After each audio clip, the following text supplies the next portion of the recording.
Hi, and welcome back to another episode of the AFF Podcast, all for females in affiliate marketing. I am so excited for today's guest. She has been in the affiliate industry for more than 25 years, has worked across some incredible brands, has taught me so much, and is one of those people that I met very early on in affiliate and has always kind of stuck with me and resonated. And I've been so lucky in the last few years to connect and become closer with and work with her. I am so proud and so pleased to have you on today, Amy Scanlon, the the GM of the affiliate practice at Right Side Up. Amy, thank you so much for joining me Oh today. my God, Kristen, thank you. This is fabulous. I'm so excited about your podcast. There's so many incredible women in our space that need to be heard, and I'm excited that you're giving them a platform. Also, you just made me think of when I first met you, which was, I don't know if you remember this, but it was at ASW, and I was working at Acceleration Partners and representing quite a few of our clients, and we had rented a suite upstairs, and that's when I first met you. So that must have been like 2014 or 15, 16, something Yeah. around then. Yeah, so I think that was 2014, because AP and you in particular were over the ModCloth affiliate program, I believe. Yes, And that's they were right. one of our huge affiliate partners on the Broadcast Bride. And in fact, like they always did really well. And we had backdated content from ModCloth, like for well before we started affiliate. And that was one of those brands where when I first went to my very first share sale and I learned everything I learned, and then I went back and applied what I learned to the blog, ModCloth was one of our first converters, first off. But then when Georgia Hardstark from My Favorite Murder featured Mm. her wedding on the Broke Ass Bride, and she was wearing the gilded grace. I seriously, I can't forget this, but she was wearing the gilded grace dress. She got married at the Madonna Inn, like so fun, so fun. That dress, I think we sold it out three times over as a result of that post. And it was just Amazing. insane. And like I'm a modern cloth girly, I always have, it's the style is right up my alley, but that was so fun, so fun. Oh my goodness. And they were one of the first brands that caught my eye just in really leveraging creators, right? Because they had a community and then the community would post their own projects and then people would upvote them. So I really loved working with ModCloth on the affiliate side. And then later I joined ModCloth and did a special project for them in-house on implementing their MTA solution. Yeah, I mean, Yeah, loved it. that was one of those brands where like I really found the affinity right away between our audience and the brand, and like one of the things that I've always learned from you is, really be testing what was it you said? We're testing like the channel market value. I think that's what you said. Oh, program market fit. Yeah. Yeah, a channel market fit. Yeah, program market fit. And I was like, "Oh my God." Like total light bulbs when you said that, and especially because Spark Partnerships launches so many brands, Hmm. Can you tell me a little bit about kind of like what makes a program a good, program market fit, and how you really look at that term? Yeah, I'm so happy you're asking this because you know me, I have such strong points of view. And I always tell potential clients and clients I'm working with that affiliate's not a channel. Affiliate can play the role of every single channel.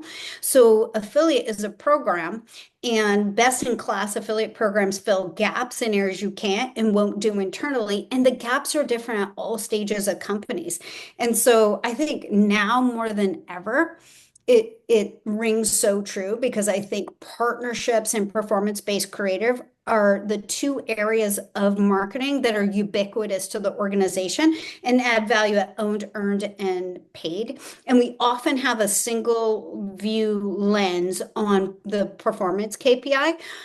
And affiliate often lives in the growth team or in the performance team, and that KPI is sales or new customer acquisition or MQLs or SQLs, which is fine. But along the way, it added brand equity, it added earned media value, it added UGC. And so we don't often look at it as a holistic program. Instead, we think of it as a channel and we compare it to other channels with a single view lens on the one KPI, even though there's a lot of other KPIs. So I always say, you find program market fit when you are driving, at least in the first year, I think between 4 and 6% of your total net new customer acquisition or revenue through affiliate at a 5 to 7x ROAS. Year three is 8 to 10, and year four is 10 to 15%. No one likes to hear it and no one wants to say it, but affiliate doesn't scale because if it's truly filling gaps, gaps don't scale, with the caveat that not all growth is created equal. So if affiliate's the first channel you've diversified out of core, it can play the role of every channel, right? You have social affiliates for whitelisting, dark posting, you have email affiliates, cart abandonment affiliates, website abandonment affiliates. And so really building a program to your gaps, and those gaps change over time, is when you find program market fit and it's adding incremental value. Yeah, I love that you mentioned that affiliate doesn't scale because I think that's one of those huge kind of misnomers about affiliate that has been out there forever. And I hear it when I talk to brands with frequency. I know you do too with RSU, where it's like, oh, well, we're going to be able to scale, right? And it's like, no, I mean, we can grow, but we don't scale. And Yeah. I think that's such an important piece of it. Now you have years, decades at this point of experience in affiliate. Can you kind of tell me, A, how you ended up in affiliate because nobody does it on purpose, Right. and B, kind of what, I mean, I've seen a lot of your journey, but I want to know kind of like where you've been and how you've gotten to where you are at RSU.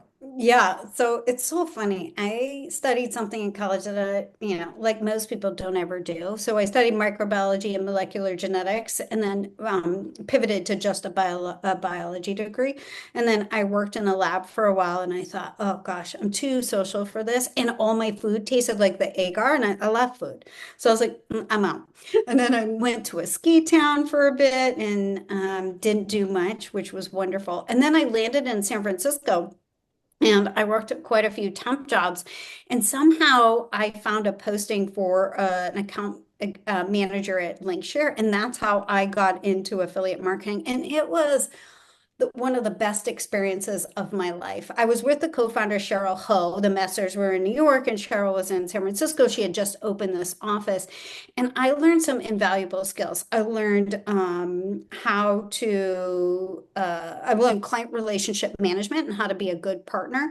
I learned about storytelling and how to write great decks and to tell stories, sell the vision, and have it match the strategy. And then I was really inspired by one colleague there, Jana, at the time. She was very technical, and I'm super detailed. So I really latched on to understanding the technical implementation and the technical why of affiliates and understanding how best to lay the foundation for scale. So that was wonderful. I did that for 3 years, and then I went in-house to round out my performance marketing skills.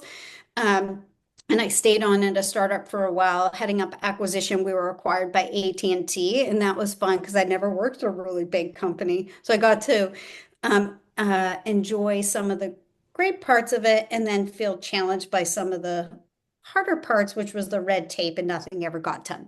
Yeah. So I went in-house from there, I went in-house to a publisher site where I managed the P&L of the affiliate revenue model, where the primary monetization model was advertising. Then I went back in-house to do customer acquisition and business development. Then I went to AP early days, and that was fantastic. What a wonderful group of people. I learned so much.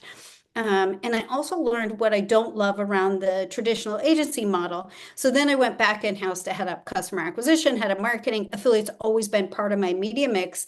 And then I started to moonlight with Right Setup in 2017 because I felt like it'd been a while since I rolled up my sleeves and actually did the work. And I was like, oh, can I do the work that I talk about? And I wanted to make sure I wasn't this, glorified salesperson. So I started with Right Setup, moonlighting on affiliate programs, and then I built the affiliate practice at Right Setup. I love that. That's so much. I mean, obviously, I met you and Allison Cercioni and Allison Chu at Yes. Acceleration Partners, and you guys were like literally the A team in my mind, Oh, which so is kind of sweet. perfect. Um, I've always thought that you were kind of like one of the OGs, obviously being at AP with Bob Glazer Mm, really comes with its own kind of like shine in the really, industry, yes. and I'm sure that you learned so much from him. But also, in those earlier days, it had to be a little bit tough to be a woman and really breaking into the industry and all of that. Do you recall any particular challenges that you faced that where you really had to like show your gusto to move past it? Yeah, I mean, I would say even back at Linkshare, right, there was quite a few account managers, heavily weighted women versus the men. And you did a lot of the work and a lot of the strategy, and then you were out of the conversations with the clients. And it really bothered me. If I'm going to put time and effort into thinking about something, I want to be a part of the conversation. They're my thoughts. It's not to say I can't be a team player and pass along and play my role, but I really didn't like not being at the table. And then at Acceleration Partners, it was wonderful. Bob, like, very much made sure that you had a seat at that table and you had a voice, and I really appreciated that. And then since then, I wanted to build an agency model that gives people a voice, and I want to embed them in the team so that they feel like their voice really matters and they can speak to the work that they're doing. Yeah, I love that. Having been on agency side, I've experienced some Mm. similar things where it's like you do all the work and then the higher up conversations happen without you. And it feels like not only like you're kind of not really getting credit for the work that you have executed on, but also that you're an afterthought in the work moving forward. And having that fully integrated model, I really think, helps everybody the most, but it also leads back to, and you've heard me say this before, communication is kindness, and Yes. having people in the room, even if they have nothing to say, but just to be there, to be present, to listen, and to give them the opportunity to be Mm. integrated can help so much in increasing that level of communication and help build the trust and credibility across, all of the teams. Oh my gosh, feedback loops are so important. And I love that you said being in the room to listen, because I have had the privilege of mentors that believed in me and gave me a seat at the table, even though I didn't have anything to add. And I was way outsmarted in those rooms, but I got leveled up and it was really important. It's funny, I think right now where it's such a pivotal time for the affiliate program, or the affiliate industry. And what I see is affiliate is finally getting a very large seat at the growth table, partly because the buyer funnel has changed and creators are really making a big presence in the marketing channels, but also with the rise of AI. So now all of a sudden, us affiliate marketers who used to run programs in a silo and were considered, oh, those folks over there that do what they do in this black box. I don't really know. It could be sketchy. It couldn't be sketchy. We finally get a seat at the growth table, and it's such a fun time for us to evangelize the role of affiliate in the overall media mix. I think a lot of us are getting leveled up and our operating range is getting much bigger, because now that we have a seat at the growth table, we can understand cross-channel interaction, understand how affiliate fits in, evangelize for affiliate in that it adds value, owned, earned, and paid, and work with other team members to support those channels as well. So it's a really exciting time for all of us in the industry to finally get a seat at that table, to listen, to learn, and to have a voice. Yeah, I agree with you. I've been in the industry for 10 years, 12 years at this point.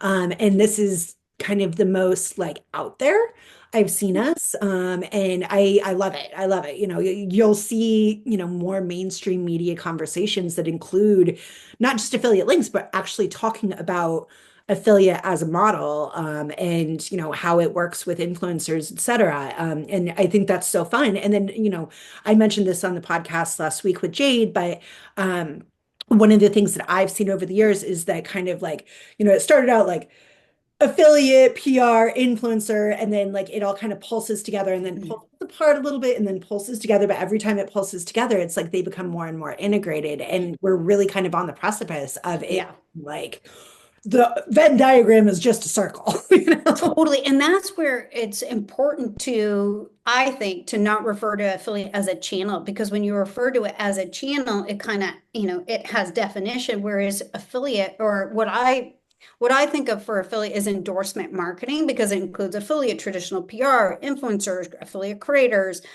um, and so forth, referral ambassadors. But I think endorsement marketing, finally getting that seat at the table, now shows that when we are in lockstep and are filling in gaps, we add value at every part of the funnel and in all parts of the organization. So I I think now is the best time to be an affiliate. And I know they don't teach affiliate in school, but I really wish there was some type of an endorsement marketing program so that we could, get younger folks involved and helping them to level up the industry. I agree with that wholeheartedly. I think I said that on the show with Trisha, where, I really wish that, there was more of an avenue into higher ed so that Yeah. not only so that we can diversify, but also so that we have that new life because there is very much kind of like this shift right now, almost generational shift, where it's like people who were OGs when I came in are, maybe getting out of the industry or maybe just like Mhm. not as in the weeds as much. And then, people who came in about the same time that I came in, like we're kind of moving up into the like, old guard era. And then Yeah. when there's new people coming in and standardization obviously is something that I'm very passionate about, but that we don't have in the industry. And the only way for us to be able to really get into higher ed is if we have that standardization. Yeah. But I think that, everybody has different levels of education in this industry as well. I mean, every time I get on a call with you and listen to you speak, I'm like, oh my God, there's No. so much I could learn. And which is amazing. I love that because you're one of those people that constantly drives me and challenges me and like can't ever get bored on a call with Amy. Like literally impossible. Okay, so you have worked in-house, publisher side, agency side, and network side. Yeah, and yeah, That all is sides. bananas bonkers. I think you might be the first person that I've met that's worked all of those. I think I'm just missing network side from mine. Hmm. What do you feel was one of the more like valuable sides of the industry for you to work on that really you were just like, oh man, now I'm really armed with something that's like, this is an invaluable experience. Yeah, publisher side. Yeah. And the reason I say that is because, you're trying to find business model synergies for the both of you, but it's really hard not to feel biased to where you're working and want to get the best deal for that side. So now understanding, oh, okay, it has to work for everyone. It's give and take. We're both assuming risks here. It can't be outweighed. Sure, on the client side, I want the cheapest commission possible, but it doesn't always work. And so I think I got a real appreciation for true partnerships and finding, and also, yeah, really finding those synergies that are outside of your norm discussions, because it's easy to just, ask somebody to slap up a link, but that's not always defensible and strategic. But to really understand their business, understand where you can add value was really important to me. I Yeah. haven't gone back, but I should. I feel that. I often say that I think one of the greatest tools I have in my toolkit is my experience as a publisher, because it makes me an advocate for them as well. I Hmm. mean, I might be working for the brand, but I'm an advocate for the publisher.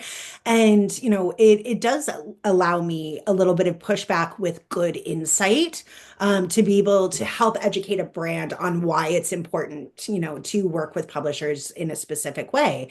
And very much I believe that education is empowerment. The more you know, the more empowered you are to make the better decision. But Yeah. you also don't know what you don't know. And that's again coming back to the education piece of this, like there's no standardization. So everybody has learned affiliate a little bit differently. But when Yeah. you have the insights from the publisher side, especially, you now know what you're up against on the brand side to be able to say, okay, we need to partner with these people, but here is what we know that they're going to need. Yeah. Yeah. Um, how do you, sorry, I just lost my brain. I Um, always lose my brain. It happens. Uh, what changes would you like to see within the affiliate marketing space, whether it's, more inclusivity, whether it's, more standards, et cetera? What do you feel like we're really lacking to be able to help us move forward? Yeah, two things. I'm going to give you the first piece, the first one quicker, and then the second one, hopefully we can have a great discussion on it. So the first one I think is product innovation. I think that has been lacking for a long time. I'll give you an example. A lot of times, affiliate is compared to the core channels. So you could, when we talk about scale, the core channels, you can easily dial up and dial down and turn on the fire hose of data. But partnerships, you can't. You don't just turn on 1,000 best friends that want to go to dinner with you. Those take time. But we're constantly being compared to that channel, those core channels. And those channels have the ability to do incrementality testing. So there's like two players in that equation, the brand and the platform. But there can and should be incrementality testing in the affiliate world, even though there are three players in that equation, the brand, the platform for tracking, and then the publisher. The all the tracking runs through the platform. So they get to see, in how they get to see geolocation, and they can do geo testing and holdouts. Yes, they have to productize a standardized ad unit for those publishers to participate, but brands would love it. Affiliate managers would love it, so that we could finally answer questions on incrementality. And you could do it in a way that says, if that publisher is participating in incrementality during that testing period, they earn a higher commission. Or when we're having a holdout and we're, from that publisher, we're going to display another brand that is not going to be competitive. So I think that there has been a lack of product innovation, and I'm hoping with the rise of AI, there's a lot more of that to come.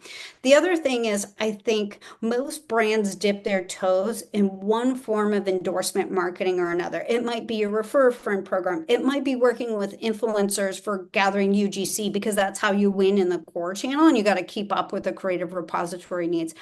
And then you have affiliate, and then you have, PR, but nobody ever takes a step back. Well, no, and I'm sure some people have. On the whole, I don't think people take a step back and develop, well, what is their philosophical framework as a brand to working with partnerships? Who are the partners that we want as like essentially an online sales force, an army of brand ambassadors? And then how do we operationalize the discovery of these partnerships? And more importantly, how do we enable them to be good partners? And what is the feedback loop so we understand their true value? And I think when brands do that and they start to loosely define the different types of partnerships that they can have, be it digital PR, traditional affiliate creator, brand ambassador, influencer for UGC, podcast macro and micro, then I think you'll start to foster collaboration within the company and start to fill gaps and drive incremental revenue and truly see partnerships for the holistic value that they drive around the organization. One brand that I feel I've worked with that did a really good job on that was Wild Grain. Oh, I yes. think that Great and brand. anybody out there, try Wild Grain. They're fantastic. I wish I might have an affiliate link for it, but they really did part or focus on that partnership aspect, like to the core, and Yeah. have been able to grow just an incredible business and an incredible like like just core partnerships out of it. And it's an intriguing brand already just based on what they do. I mean, bread delivered to your door is fantastic. Now they have the gluten-free and plant-based. Very excited about that. So excited. And their chocolate chip cookies or their GF cookies are to die for. They're so good. And their team is just wonderful. Yeah. But yeah, they're one of those brands that I think has really kind of mastered that and Yeah. does really well. And they are so data focused at the same time as brand focused. And I often find brands can kind of be one way or the other, right? They're either like hyper data focused or they're really focused on brand alignment. And I think brand alignment is very important, but I will also always say that brand alignment is important, but you must have some outliers, like it's kind of back to that always be testing a component of it. But when I was at Broke Ass Bride, who would have thought that one of our biggest earners would be a steak program? And it was, right? and that's just because we decided to test it, and it was hugely successful. Yeah. So I think that finding really your core base, that avatar is super important for the brand affinity. However, if you're not also considering kind of that halo conversation, you're really doing yourself a disservice. Oh my, I 100% agree. I think we have hypotheses around which partners are going to drive the most results, but we forget that there are lots of different conversations that are in the sphere of influence beyond your traditional affiliates. And to me, I think most affiliate programs suffer from the Pareto principle and not even 80-20, more 95-5, and are heavily reliant on a small set of publishers and publisher types to drive performance because they haven't done enough testing and unlocking the value in the volume in the long tail. And oftentimes those outliers would have had a hypothesis that is like long tail and an outlier that often gets overseen. So I think if you want to have well diversified affiliate programs, then you have to be thinking outside of the box as to who's in the sphere of influence. And with today, with buyers starting their journeys for discovery from creators, right? Using creators for discovery, consideration, purchase, and advocacy, I think you can take a data approach to it as well by following hashtags similar to following keywords for, SEO, and following your ICPs, your target customers, and where they're being influenced.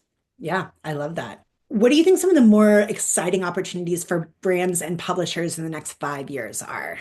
Oh, yeah. Well, 5 years, I don't know. I barely can figure out AI like t tomorrow. It's changing so fast. I think I'll say in the next year, I think it's really important for brands to be producing and syndicating content where LLM data is being pulled and cleansed and then conquesting with affiliate partnerships. So, for example, OpenAI and Google pay Reddit a lot of millions of dollars a year to feed its LLM engine. As a brand, I would be producing content and making sure my brand presence and equity is built in on Reddit and through OpenAI partnerships. They announced who they're pulling their data set from. So I think that's really important, but everything's changing so fast. I think that is like a must need now.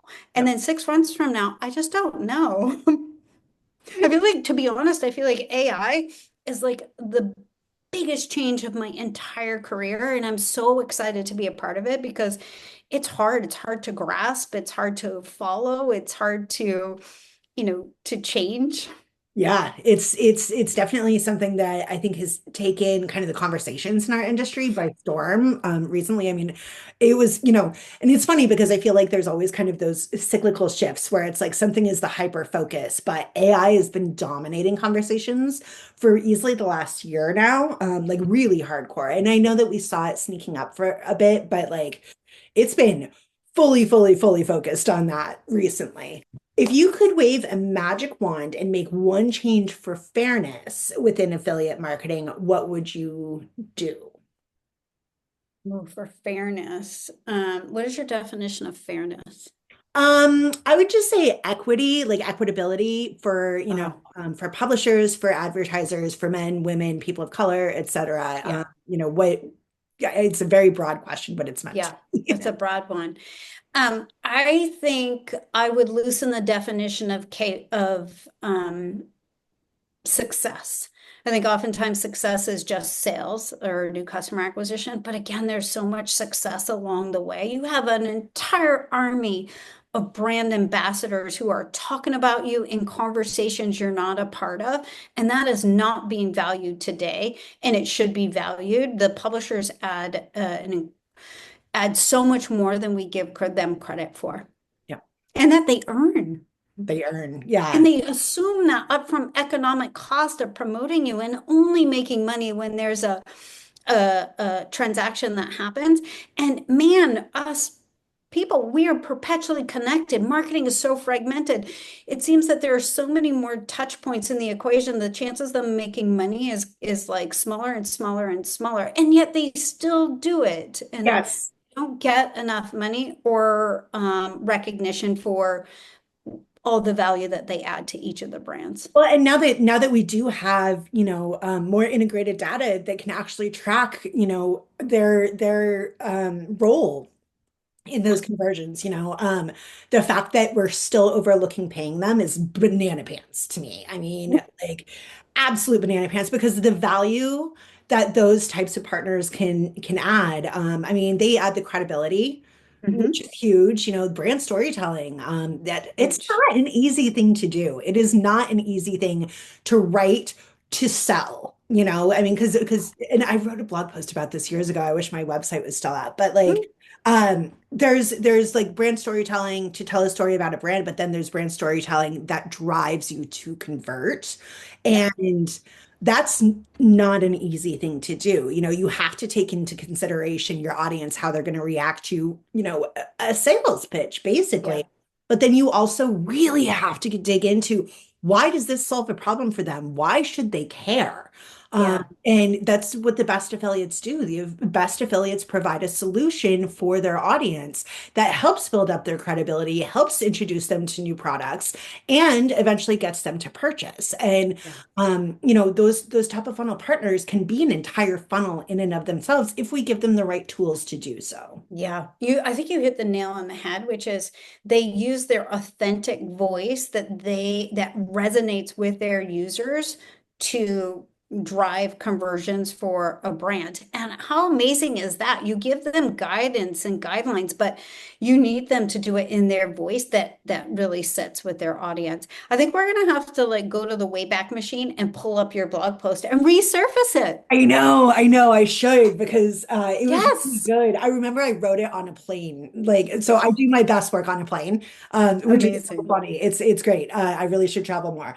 But yeah, give me, a left side window because I have a monitor that clicks onto the back of my computer that swings out. Interesting. So give me a left side window, little drinky drink, and just sit me right on that plane and I will pump out some of the best work that I've ever pumped out. And that was what that blog post came from that. That's amazing. I'm gonna search. I really wanted to search for it because it should be reread and reread and reread. It is a very important piece for affiliate managers to sell the vision of how affiliate fits into the entire organization. I agree with Yeah. that. And I mean, I think that, back to the education piece, the more we arm our affiliates with a toolkit for success, Mhm. and that does come down to like giving them affiliate best practices, giving them brand best practices, I mean, figuring out who, the top sellers are, the top converting products are, figuring out the seasonality, figuring out like what are levers that we can pull during non-seasonal moments in order to draw in an audience, what are some of the like outlier products that we could potentially, surface to resonate with our audience. Like there's so many opportunities, but again, your publishers don't know what they don't know. And so Right. the more you arm them with that information, the better they're going to be for you. And I think that that's often one place where we do fail our publishers, in addition to not paying them well. But one of the places where we fail them is by not giving them the best opportunity at success. Yeah. And, really taking that time to be like, welcome to the program. Here are all the pieces that you need to succeed. Here's everything that that you would need in order to craft some compelling story. And how can we help? Um, Yeah. but then, on the back end of it, it's really important for account managers to also recognize like we're doing all this work for these storytellers. We also need to be paying them, and that's Yeah. where I Totally. wish Totally. yeah, I wish a lot more of the networks would look into things like leapfrog commissions or conversion lines or preferred IOs, because the fact that we can't implement that in a number of platforms is overall a disservice to the entire industry. Yeah. And that's And like, also being able to track other channels. So you yes, understand cross-channel interaction and you'll say, well, here's how affiliate can fill a gap in paid search or social. I have to tell you, I went to Partner Stacked event last July, and gosh, I'm forgetting her name, and I feel bad. She was so wonderful from Monday.com, and she was talking, and it was like a tube light moment for me where I thought, God, why have I not thought of this? This was amazing. It was all about partner enablement, and it was they had designed little videos and quizzes and certifications that bring a partner up to speed in the process of onboarding and activating. And then the data analysis was where in the onboarding and enablement did they drop off? What do they know? What don't they know? So it was very lightweight in that you weren't, getting quizzed and graded, but you were finishing the quiz that acknowledged that you learned about the brand guidelines, you learned the do's and the don'ts, the trigger words you can't say, and then you learned how about their target ICPs, or you learned about how best to promote that brand and what conversations are best and in what categories and in what placements. And I thought that's beautiful. A lot of the times, at least myself, I'm guilty of giving a bunch of information and expecting that they will go read it all. And no one has time these days. So you almost have to take them through an onboarding like an FTE to get them up to speed and empowered to hit the ground running. I love that. I mean, I do wonder if that kind of approach would be a blocker for people who already are like not testing well. I don't know. I mean, Sure. yeah, I'm like, ah. Oh, But oh, I'm a terrible test oh, I'm a taker. horrible Oh my tester. gosh. And multiple choice, people are like, oh, everyone gets it right. I'm the anomaly. I'm like, what do you mean everyone chooses C? I'm always E. I'm like, how do I fail multiple choice? I know I feel that in my, I mean, the network certifications, Yeah. I could do most of these networks in my sleep Yeah. and have been for years. You put me in front of those certification tests, and it's like I've never logged in before, ever, ever. Yeah. You know? Well, you bring up such a good point is that we're all different types of learners, right? So perhaps there's options in which you could have access to all the information, or you could be taken down a journey to become like a brand ambassador and gamified it a bit. But that is, Kristen, that's a really, really good point. Yeah. I mean, I just think, but at the same time, on the adverse, I do think that some people would be more successful if they were able to go through that checklist. So Yeah. yes, I think that you would have to have a couple of different options depending, Yeah. are you a Word person or are you an Excel person? Oh, totally. Exactly. And then the good part about tracking it and the data is that you could see where people are falling short and need extra help because, we typically look at the program health and we're like, okay, well, how many are click active? How many are sales active? And it's often very small.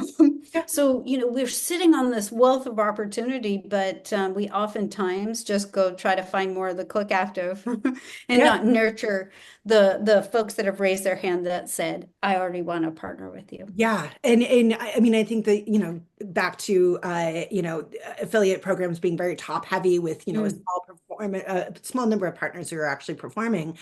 That is one of the ways where it's like you could get ahead, you could proactively kind of get ahead of like, what's your blocker? How can I yeah. help you? Because that is a lot of it with publishers. They're like, yeah, I'm joining an affiliate program. I'm getting signed up. Now what? You You know know, what? and it's like, yes, you can give them all the information, the toolkit, Yeah. et cetera, to make them successful, but do they understand intricately what they need to be doing? Is it really an understanding or is it just a hearing? And, if there is kind of that blocker, that barrier to entry, how do you help them move past it? Yeah. Yeah. I mean, what an exciting like career we both have, right? Like, I feel to be a phenomenal partnership marketer, it requires so many skills. I think it's great.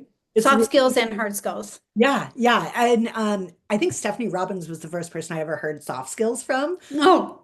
She and I were talking about maybe going to a conference or something, and I was waffling on it. And she's like, it really is one of those things where it's the soft skills. You're not going to get the hard ROAS, but you have the soft skills. And I was like, that is what it is. It's a soft skill. Being able to network and partner and have conversations is absolutely a soft skill.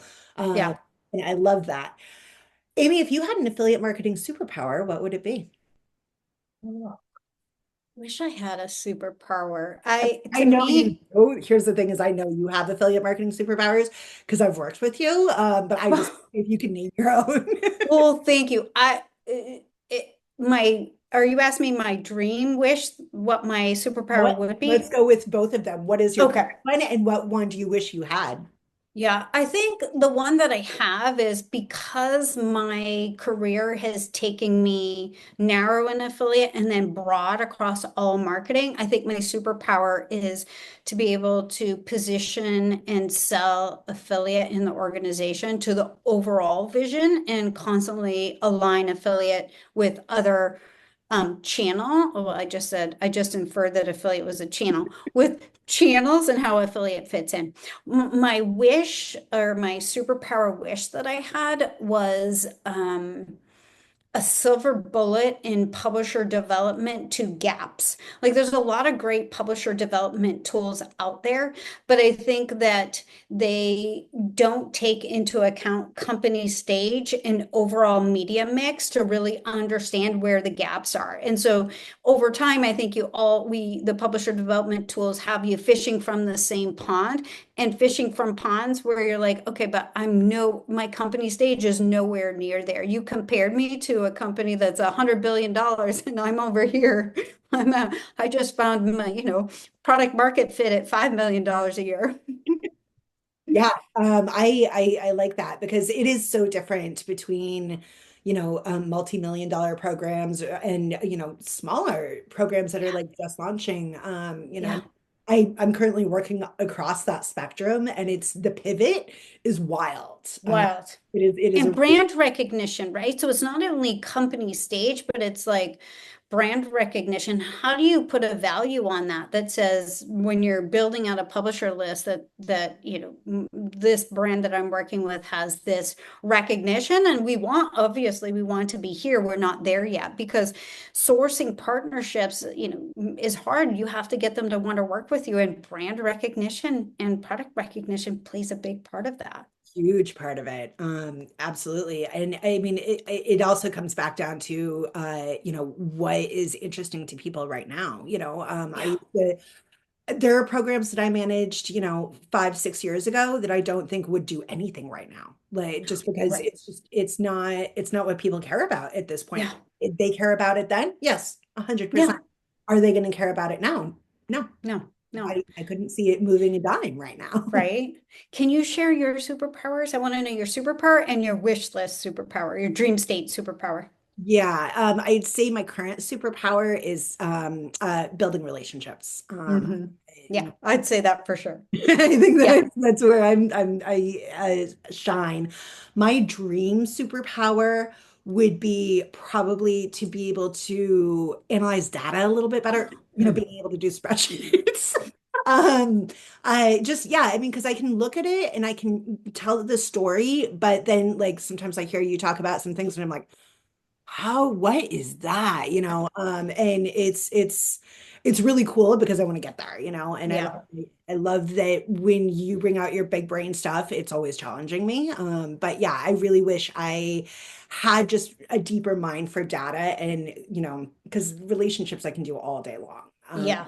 Really You that know, I'm going to have to pull this up and I will send it to you, but I had a conversation recently with an MMM model company, and it was designed specifically for marketers, where you ask the questions of the data that you want, and it will build the reports for you. So, right, and that sounds like a tool that would speak to you because you know the story, you know what questions to ask, and you want, AI or a tool to answer them for you and visually, display that. So let me write that down. I'm going to find that for you because I thought it was a really cool tool specifically for marketers. you're the best. Thank you, Amy. Yeah, yeah, yeah.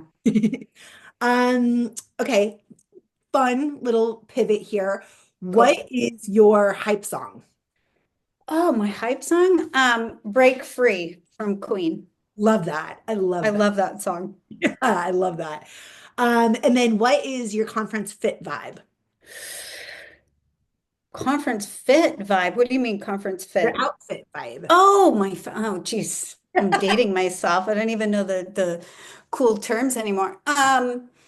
Well, I feel best when I get dressed up because then I feel like it's a special occasion, and then I put my mindset in this is a special occasion. You got to be on your best. You got to, it's exciting that you're here. And then I just get naturally amped from that. So, typically it's a dress or a skirt that just makes me feel like I'm at the growth table. It reminds me of being a kid where we get dressed up. We went to the ballet or we went to the theater, and it felt special in that I was a part of it.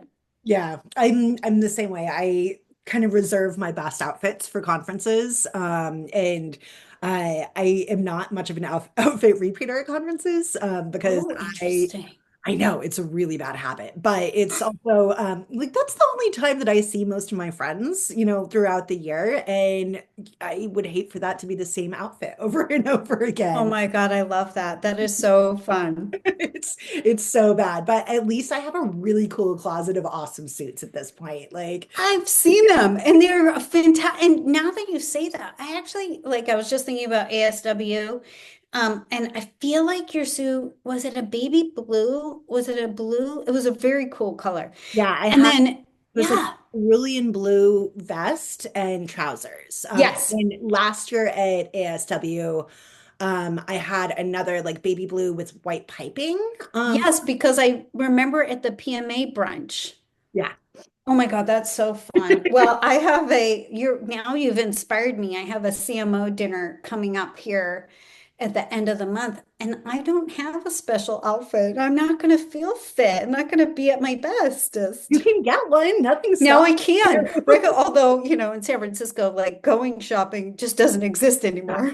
I mean, it's I'm an online shopper, but for this occasion, I don't have time to send it back and forth. yeah. I am on the hunt for like the perfect sequin suit. That's my summit someday is just the Okay. perfect sequin suit. So, See, that's where I think we need AI at its best. Like, why can't we send some bots out there to go find it for yeah, you? go find me my perfect sequin suit, Right? 5'2" short round. Exactly. That would be, you type in your measurements and Yes. that would be literally ideal. Please find me something I don't have to take to the tailor and get altered.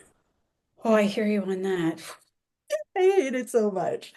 Okay, let's wrap up here, Amy. What is one piece of advice that you wished you had received earlier in your career? Yeah, so I did receive this piece of advice, but quite late in my career, and it was you will always get credit for starting something, but you'll never get credit for holding on to it. And I think I held myself back wanting to, stay close to what was my baby at the time, right? A process, a new, product launch or marketing program. But I have learned that I only grow when I'm constantly taking on new projects and challenges. Yeah, I relate to that heavily. What's the most hilarious challenge that you have faced in affiliate marketing?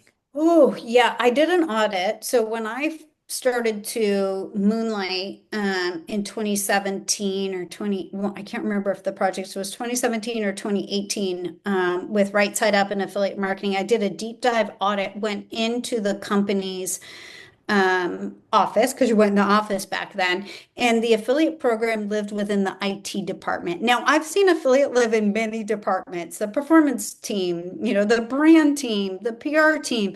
This was the IT team. So it was my biggest challenge because I had to teach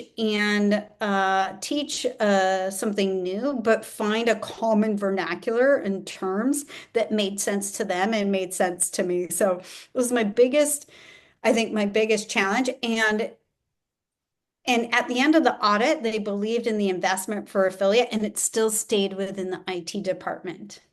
That's wild. I've literally never heard of IT. I mean, Wild. everybody managing affiliate. Like, Exactly. And it was such an interesting company because it was a gaming peripheral company. And they had a very large creator program that sat alongside of traditional affiliates. They had an entire tricked out Twitch room for live streaming, and affiliates still lived in the IT department. That's so funny. That And is they were wonderful. I think the department really embraced learning about affiliate. It was a totally different muscle for them. Relationship management, relationship bonding, etc. Yeah, it was wild. oh, that's so funny. I like the concept of teaching affiliate to a bunch of IT guys is hilarious. And I like I have a lot of friends who are programmers and Yeah, types and like yeah, it's so right. What was your biggest challenge? I always love to hear other folks. oh see my biggest challenge. I mean, it's always kind of been buy-in, right? Yeah. Coming up with like really cool ideas, really cool campaigns, and then just getting brand buy-in on it. Yeah. I talked on the first episode with Trisha about how I had this campaign with the Chargers that I Oh, I loved hearing about it that. was I so thought that cool. I was a was cool so proud campaign. of it. And just not getting brand buy-in Yeah. on it when it was, kind of quite literally they're like, go find us something huge. And I was like, this is huge. This is like quite literally huge. Um, that's always been a bit of a challenge, and that comes back to the education piece. When executives in the C-suite don't fully understand affiliate, they have a much harder time buying into it. And again, this is where standardization and education come in handy. Um, so yeah, I would say that that's always been the biggest challenge. The most hilarious thing um, have been a couple. It's been meeting people who I had no idea were in affiliate that I've known in other places. When I went to my first CJU, my Hmm. high school best friend was there. No She way. worked for like iBuyDirect or something like that. Hmm. And I ran into her and I was like, what are you doing here? She's like, I'm an affiliate manager. What are you doing here? I'm a publisher. Like that was wild, wild, wild. That is wild. And then there was one time where I was meeting with Nick Andrews from Revitrage. Hmm. We found out through the course of our conversation that we had lived in the same apartment complex in Weymouth, Massachusetts at the same time. Oh my gosh, that is crazy. I mean, it's just banana pants. Yeah. And so, yeah, just little things like that. I mean, I think our industry is always so cool in, where people come from and how they got here, because none of it's really hyper intentional. But, Yeah. once you get in, it's hard to get out. We see. Well, that's it, right? People stay and that makes it fun. You grow up together and you experience, professional and outsider professional together. It's fabulous. Growing up together, I feel like I think within the last year, I have felt more than anything. I mean, I have a couple of very, Mhm. very close friends that, we don't gatekeep hardly anything with each other, which like thank goodness, because Yeah. I hate that about our industry. I hate that everybody's so like, oh, it's so proprietary. I'm like, no, no, it's not. All of our strategies are very Yeah. similar. Yes. We've Yes. all had a peek under the hood at programs, whether it's because we are taking over a program or we're brought in to audit a program. Hmm. We know what each other's up to. Like none of this Yeah. is new, none of this is precious. It's just and I mean in that same vein too, like I firmly believe that an affiliate program doesn't necessarily fail because of an affiliate manager. I think it fails because of the partnership. Mm. There's you could have, say you were running a program and I was running a program and we ran them the exact same way. Yeah. You might just be a better personality fit for the brand than Yeah, I. sure. And Hmm. it doesn't necessarily come down to strategy. It comes down to communication and how Yeah. to do that. So yeah, that was a little bit of a soapbox. Okay, finally, what do you think are excellent resources for new affiliate managers to pay attention to and to be able to learn from?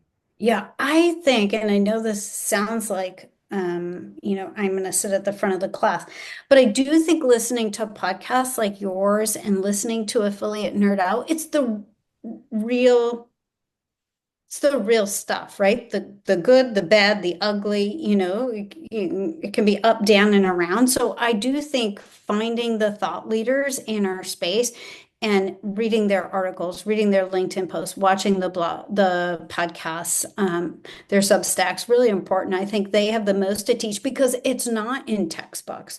You can't just go, take a college course on it. So you have to find the people that teach you the most. Yeah. Yeah, I'm with you on that. I think that the people who are out there actively educating and actively having conversations, of course, I always have to plug the PMA because it's the Oh, for PMA. sure. Oh my, I don't know what I would do without the PMA from like a compliance and legal perspective. Like if there's something new that's happening, the PMA has already written something about it. And I'm like, oh, thank goodness. Trisha's always on Yeah, it. on it. It's for Trisha. Yeah, and it is like I recommend everybody become a PMA member. It's so important. And all of the all the thought leaders are there. Yeah, yeah. And we have a lot of fun. Any famous last words? Anything that you want to share? Final nuggets? No final nuggets. I don't hold a lot of information close to my chest. So if there's anything that I can do to share my experiences, or I'm a big believer in, frameworks like you, I don't think anything is proprietary, even relationships, because, my contact information is not proprietary, but like you said, but your personal relationship. So if there's anything I can do to help anyone who listens, like if it's a contact that I have, let me know. I don't hold it close to my chest. I can attest to this. Amy is a fantastic sharer. Well, Amy, it's time for me to give you your flowers. Thank you so much for coming on today.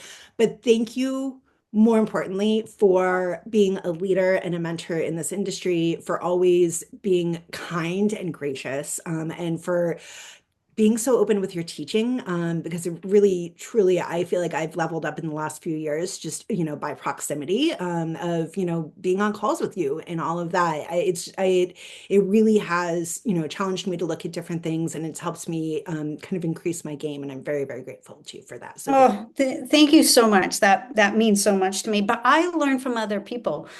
And so I learned just as much from you, especially the way you think about partnerships and connect dots in places I wouldn't have done. So you talk about the anomalies. I feel like you find them and it helps me. So thank you. Thanks for having me. This is so fun. I cannot wait to see and listen to all the other amazing women that you have on the show. Thank you so much, Amy. I appreciate you coming on.